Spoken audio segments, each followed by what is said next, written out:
কলকাতায় ভুতুড়ে বাড়ির সংখ্যা কিন্তু নেহাত কম নয়। মানে যেই সব বাড়িতে লোকে ভূত দেখেছে বলে শোনা যায় আর কি। এই যেমন আলিপুরের হেস্টিংস হাউস, ন্যাশনাল লাইব্রেরি, আকাশবাণীর সেই পুরনো গার্সদিন প্রেসের বাড়ি, এমনকি লাল দিঘির পারে রাইটার্স বিল্ডিংও। কিন্তু জোড়াসাঁকো ঠাকুর বাড়িতেও যে ভূত দেখা গিয়েছিল তেমনটা শুনেছেন কখনো? তা আবার যার তার ভূত নয়, খোদ মহর্ষি দেবেন্দ্রনাথ ঠাকুরের ভূত। 1905 সালে তার মৃত্যুর পর তাকে দাহ করে তার চিতাভস্য এই জোড়াসাঁকো ঠাকুর বাড়িতেই পুঁতে রাখা হয়েছিল বলে জানা যায়। আর 1952 সালে সেই বাড়িতেই হঠাৎ তার অশরীরীকে দেখতে পান তার নাতবউ হেমলতা দেবী।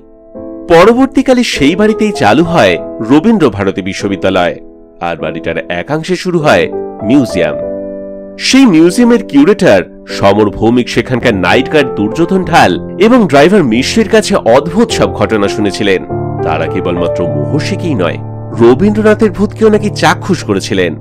মহর্ষি নাকি তাদেরকে এসে জিজ্ঞাসা করেছিল, ও আসেনি? তাদের ধারণা যে মহর্ষি সম্ভবত রবীন্দ্রনাথকেই খুঁজছিলেন।